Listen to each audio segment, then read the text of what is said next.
Now at 6, it's our final Toy Box Tuesday telethon of the year. Call in, donate, make Christmas a little brighter for some area kids. Plus, when you donate, our volunteers do the shopping. We're going to take you on a shopping spree with our volunteers from Miss Daisy's. And we meet a Joplin family who's felt the difference the Toy Box Toy Drive has made for their holiday season. The 4 states' most watched news starts now.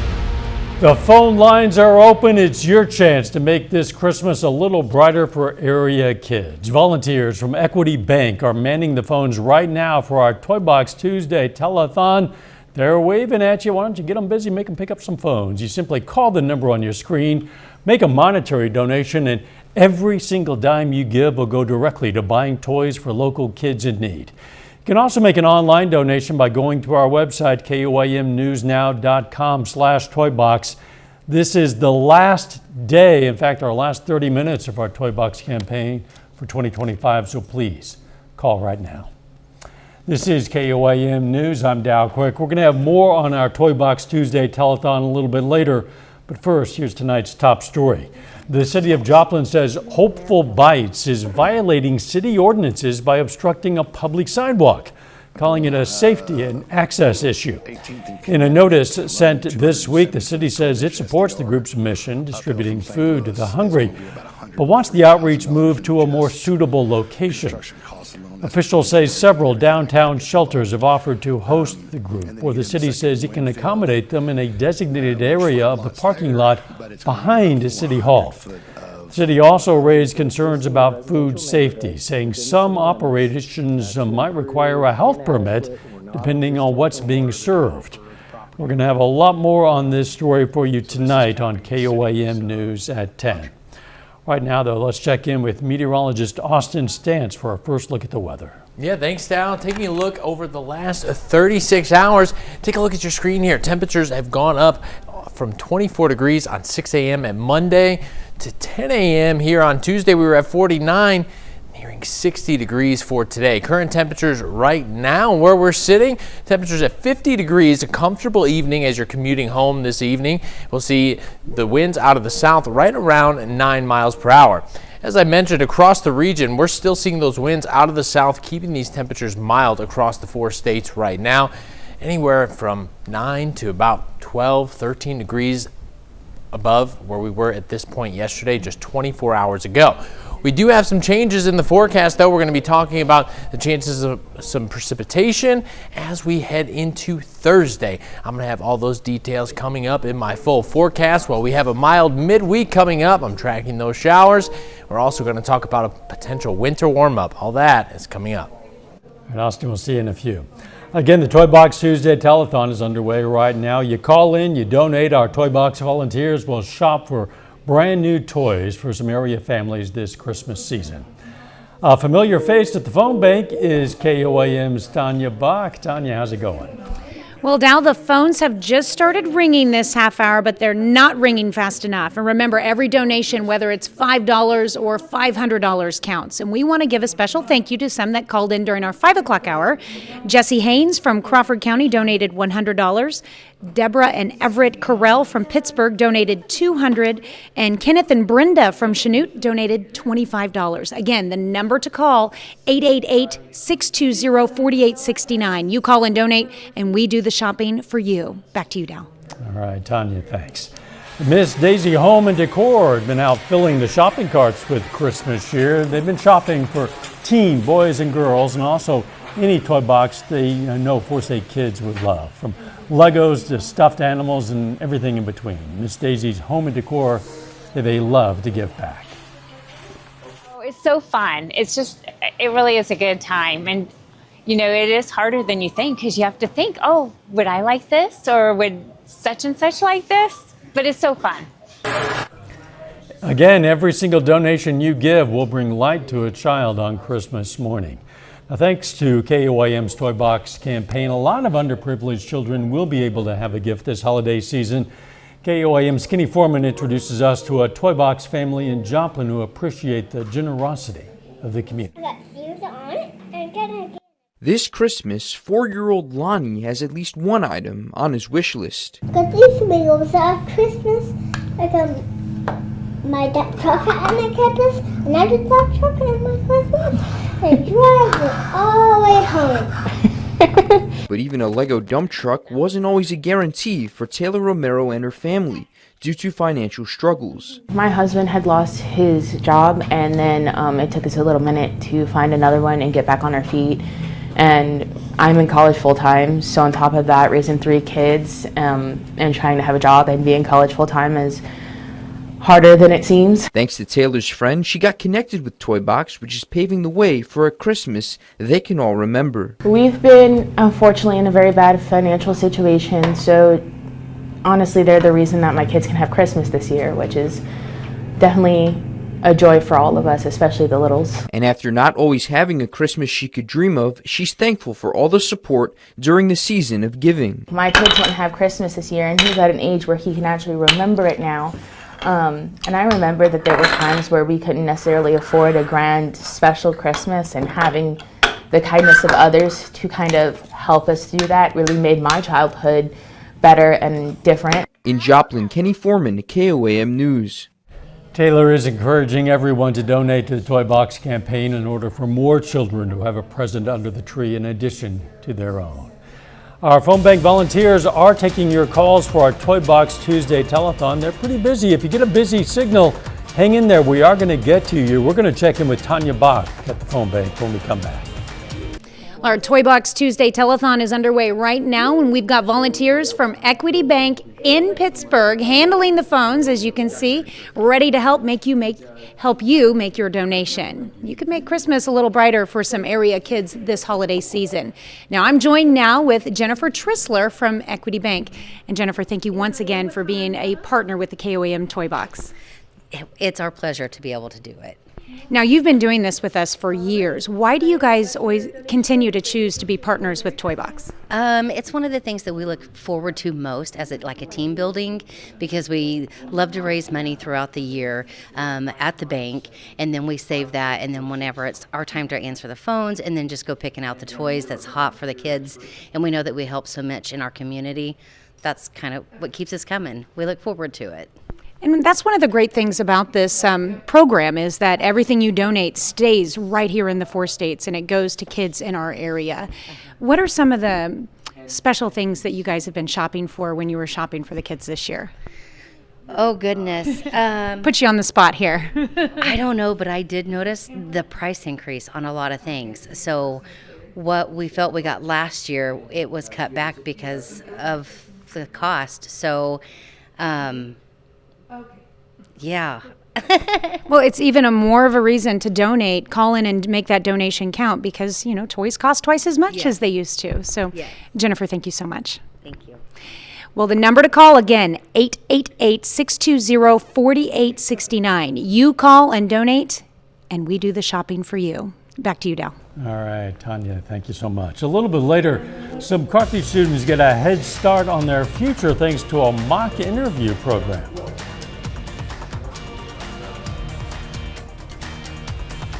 And I'm also tracking some mild and windy conditions as we head into your Wednesday, but rain chances aren't out of the question. I'll have all those details coming up. And a reminder, our Toy Box Tuesday telethon is going to continue, but only for a little bit more. Your donation will make a difference in a child's life this Christmas. Toy Box campaign ends today, so call now. It was a mild Tuesday, but temperatures going to continue to warm up heading into your Wednesday. Taking a look at your Skywatch storm tracker, you'll notice a few different things on your screen here. Some cloud cover beginning to build into the area. That high pressure continues to push off to the east. The next system that we're watching off to our far west out there, that system's going to start impacting us as we get ready to head into Thursday. Now, you may hear the phones ringing behind me. Today is the final Toy Box telethon, so make sure you pick up those phones and call in. Those donations go to kids in need and give them the Christmas they deserve this holiday season. Now, taking a look at a little bit closer, here's that cloud cover. Just some mid-level clouds moving through today. We saw some of those. Sun still peeking through. They're not very thick out there. Now, heading into tonight, temperature's going to remain fairly mild this evening. 47 degrees still by the midnight hour tonight. Just, again, partly cloudy out there. Taking a look at your Indigo Sky Casino and Resort camera. Again, a mild evening if you're going to be traveling tonight. Not going to run into any impacts out there this evening. Overnight, temperature's going to fall to right around 38 degrees. Winds ease up out there, but still out of the south, continuing to bring in that warm air, but also that southerly flow going to continue to bring in some moisture as well. What is that going to do for us? Well, take a look at your 5-day rain chances here. You notice the heaviest of the rain staying off to the east, but rain chances nonetheless. Let's talk a little bit about when those are going to arrive. Taking a look at the rest of the week here, we notice it's isolated to our Thursday. Everything else remains fairly clear for us. We could definitely use the rain though, as we're seeing dry conditions across the entire region, whether you're abnormally dry or in a drought status off to the east. So you would notice some of our northern counties in some of that severe drought status there. So again, could definitely use some of that rainfall. Let's take a look. Heading into Tuesday night, some clouds clear out overnight, but those are going to begin to build back in as those winds stay out of the south here. 38 degrees overnight tonight, and then we'll start to see some cloud cover build in Wednesday morning. That starts to creep in just a little bit, but take a look at these temperatures though. Mid 50s already by the noon hour, could approach 60s by the time we're making our way into the later afternoon hours for your Wednesday.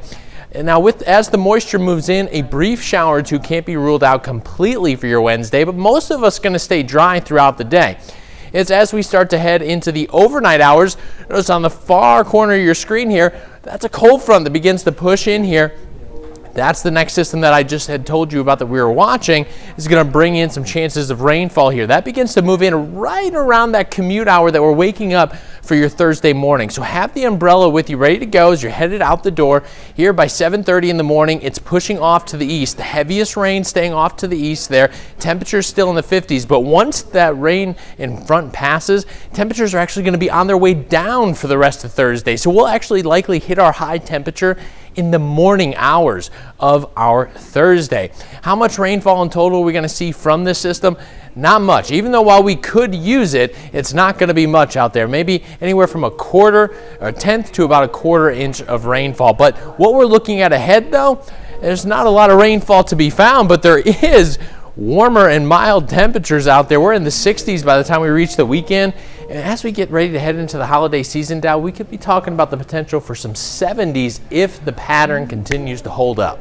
We are talking about the Christmas holiday season, right? Yeah. That's right. Yeah, it feels like, where are we here? Maybe Easter or something. Yeah, that's crazy. Thanks, Austin. Tiger Activity Center in Carthage hosted mock interviews for their tech seniors today. While the Carthage High School has done a smaller version for many years, this was the first year they invited more businesses to join. The session serves to help seniors get a better understanding of professional interviews and how to make that good first impression. Still ahead, Chiefs quarterback Patrick Mahomes appears to be on the road to recovery. Let's hope so. We're going to have details coming up next. And the Joplin Eagles girls basketball team is looking to take the next step this season as a program. That story coming up in sports. And a reminder, our phone bank is open for our Toy Box Tuesday telethon. Our very last one of the year. Make a difference in a child's Christmas. Call right now. It is year 4 of the Brad Cox era for Joplin girls basketball. And after hosting the Freeman Lady Eagle Classic this past weekend, Joplin is starting to show strides towards improvement. This season, the Eagles are motivated to change the narrative around their program. Joplin feels that in years past, opponents have seen them as an easy win, and they are ready to prove people wrong. And despite not having a lot of success over the past 3 decades, this tightly bonded team is eager to show their ability to compete. We've played with each other since middle school, and everyone in different age groups play with each other, and they all bring different abilities, so I think that it's really helpful. Just being able to compete with each team that we play against and, show people that it's not just an easy win when you come to Joplin. We're going to put up a fight, we're going to work hard. They deserve to have people looking at them like they are winners and not just another win on somebody else's belt. So that's my motivation, and me and my coaching staff work extremely hard every day for them. After talking to the team, it is clear that their identity will be on the defensive end of the floor. Over the last few seasons, Joplin's defense has gotten better and better, with this year's squad embracing a defense-first mentality. My first year, we averaged giving up about 70 points a game, and then it went down to high 50s. Last year was high 40s, and right now we're averaging low 40s. So it's going down, and they're starting to buy in. That's a non-negotiable. We will always play great defense, and we're going to get after people. I take a lot of pride in my defense, so I feel like transferring that through everybody else and making sure that everybody notices that defense is a big part of the game and can really change the game. We're really on that track of being a defensive team. Defense can turn into offense, and so maybe if our offense isn't as strong, we can turn it over on the defensive side. Putting in the work on the defensive end is really what is going to make us. The Eagles return to the court on Friday in a road matchup against Lebanon. Tip-off is set for 7:30 p.m. The Chiefs' season took a turn for the worst with two major blows on Sunday, as Kansas City was not only eliminated from playoff contention, but they also lost quarterback Patrick Mahomes for the distant future. After receiving a diagnosis of a torn ACL in his left knee following the game, the Chiefs franchise QB underwent successful surgery on Monday night in Dallas. Mahomes went to Dallas originally to receive a second opinion from Dr. Dan Cooper, which also revealed an additional torn LCL in his left knee. That was also repaired during the operation. Dr. Cooper is known as one of the leading specialists for knee injuries in the NFL, performing surgeries for many athletes, including Rashee Rice and his knee surgery last year. The rehab journey now begins for Mahomes with a projected recovery time of about 9 months, putting him up against the clock for the start of the 2026 season. That's it for sports. Remember, this is our last Toy Box Tuesday telethon of the year. Call in, donate, and our volunteers will do the shopping to make Christmas brighter for some area kids. Let's go to Tanya, who's live at our phone banks. All right, thanks, Ryan. I am here in the KOAM Toy Box phone bank with our friends from Equity Bank who are volunteering their time to answer the phones on our final Toy Box Tuesday telethon. It's really simple. All you have to do is call the number you see there on your screen, 888-620-4869, pledge a donation, and we'll do the shopping for you. And a special thank you going out to the Rodriguez family in Neosho who donated $100. And we've got a couple of challenges right now. These are challenges to grandparents out there. Donate for all of your grandkids. We have one that donated $100. They got 10 grandkids. And one that donated $180. Remember, this is your chance to help make Christmas a little brighter for kids here in the 4 states. And we'll be right back. Here's a look at what's coming up on KOAM News at 9 on Fox 14 tonight. The USD 247 School Board meets to decide the fate of a Southeast Elementary's historic 1916 building. Plus, runners, walkers, and even some dogs make their way through the Salvation of Light display in Carthage. And rising costs change how families approach holiday decorating this year. Those stories, a lot more, of course, is coming up tonight. KOAM News at 9 on Fox 14. Austin, it doesn't feel like the Christmas season. Yeah, it definitely feels more mild than that. We do have a system that's going to bring some much needed rainfall to the area. That moves through Thursday morning, but it doesn't come alone either. We're going to see some gusty winds with that. Could gust upwards of 25 to 35 miles per hour between Wednesday and Thursday. And taking a look at that 7 to 10 day forecast getting ready to head into the holiday season, I got the Christmas palm trees up there because that's what it's going to feel like out there. I guess so. Time to get out the Bermuda shorts. Before we wrap it up, a few more thank yous for contributors to our Toy Box campaign. Phil Holcomb of West Mineral, Kansas, he gave $1,000. Thank you so much, Phil. Clorin McVeigh of Fairland, Oklahoma, $25. John Seward of Diamond, $100. It goes on and on. Thanks to all of you who contributed. We'll see you at 10. Let's make it a great evening.